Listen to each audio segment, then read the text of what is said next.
Look at this picture. You see British soldiers sitting near a pile of looted brass and ivory, lounging like they've just cleared out a scrapyard. For over a century, the world was sold a specific narrative that this was primitive art being rescued from a barbaric kingdom by civilized explorers. That is a lie, and it's a lie designed to distract you from the truth.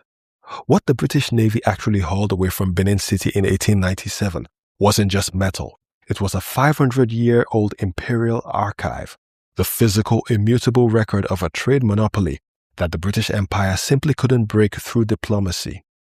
The official history books love the Punitive Expedition narrative, the idea that Britain was merely reacting to a massacre of the officials.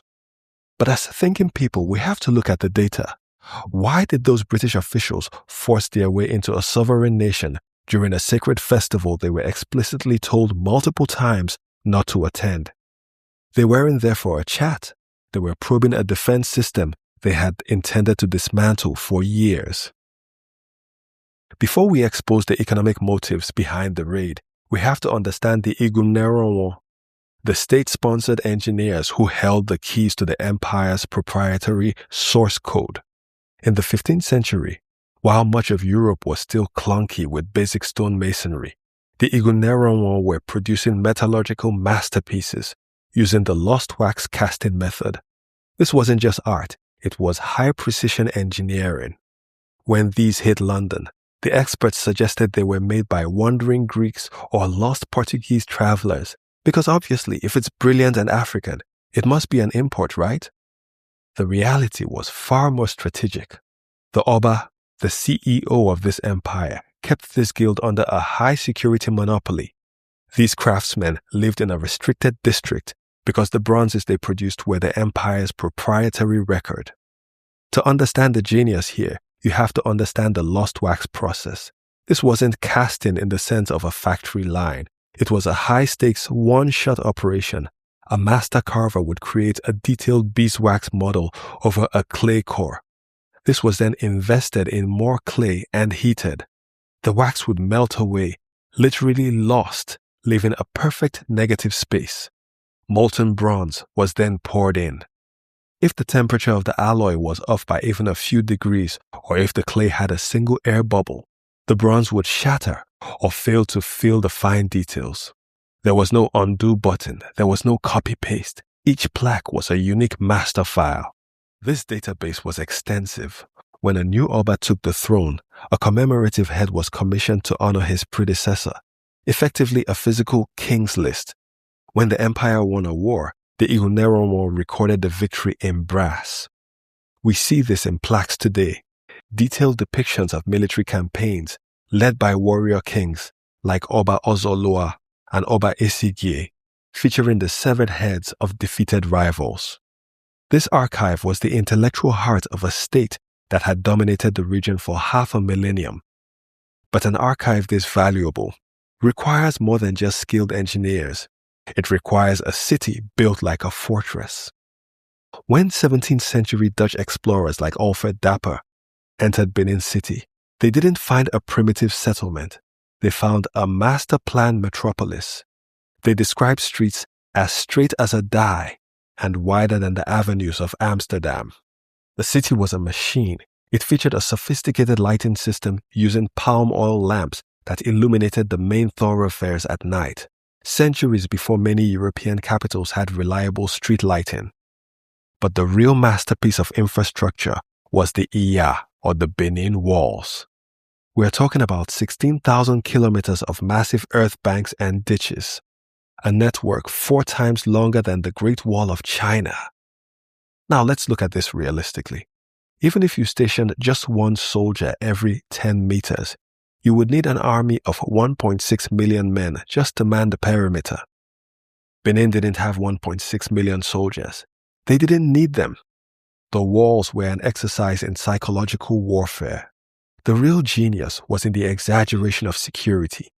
The sheer scale of the earthworks provided an overwhelming impression of power to any outsider. It was a message to every merchant and spy. This system is too vast for you to challenge. By funneling all visitors through specific high-security gates, the state could tax and monitor everyone while maintaining the illusion that the entire empire was an impenetrable fortress. Inside this fortress, the Oba maintained total control through status signaling. Take the coral beads in the Oba's regalia.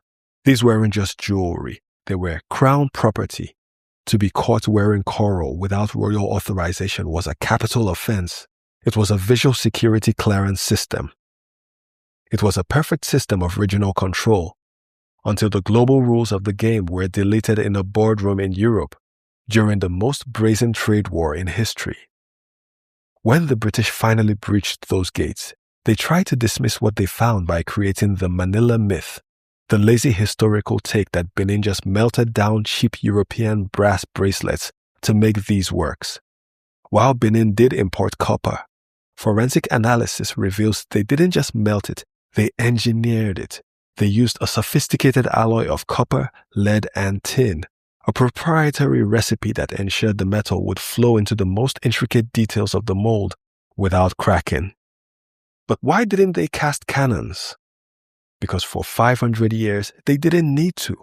They were winning the economic long game. By the late 19th century, the Oba, specifically Oba-ovonramwen, was a master of economic protectionism. He controlled the flow of rubber, palm oil, and timber. When the British tried to dictate prices, the Oba simply shut down the markets. He would ban his subjects from trading with the British until his terms were met. The British Niger Coast Protectorate officials weren't explorers. No, they were frustrated middlemen who were being humiliated by the Oba's market strategy. They realized they couldn't win a trade war against a sovereign monopoly, so they decided to liquidate the competitor. By 1897, the gentlemen's agreements were over. The Berlin Conference of 1884 had already carved up Africa on paper. Britain didn't just have a desire to attack, they had a legal mandate from their European rivals to effectively occupy the territories they claimed. If you didn't have boots on the ground and a functioning administration, your claim was void. Benin was a glitch in the British plans for total economic extraction. The British didn't attack just because of a massacre or just because they wanted the bronze. They attacked because the Berlin Conference gave them the excuse, and the Maxim gun gave them the means. The forest and the earth walls were no longer a shield against high-speed automated lead. Portable firepower allowed the British to bypass the traditional Benin defense systems. They didn't just defeat an army, they committed a corporate asset strip. They literally looted the palace to pay for the war. The bronze was sold at auction in London and Berlin to reimburse the British Treasury for the cost of the ammunition used to steal it. The current battle for the return of the Benin Bronzes isn't a plea for charity.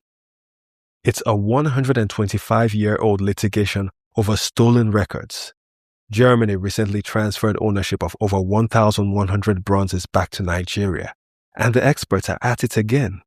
Critics are now complaining that the bronzes have been privatized because they were returned to the current Oba.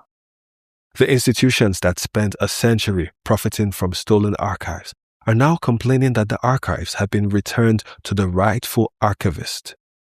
It's a bit like a car thief complaining that the original owner doesn't have a big enough garage to park in. 1897 wasn't the end of the story. It was a temporary system crash. The return of the bronzes proves that the Edo lineage is still here, and the narrative of primitive Africa is finally being deleted from the global hard drive. But if you think 15th century Benin was the peak of African engineering, you aren't ready for what we found further east. There is a deeper, older secret in a place called Ibo-Ukwu. We found bronze castings there from the 9th century, centuries before Benin reached its height. If you want to see the 1,000-year-old anomaly that historians still can't explain, click here for our investigation into the origins of the Igbo.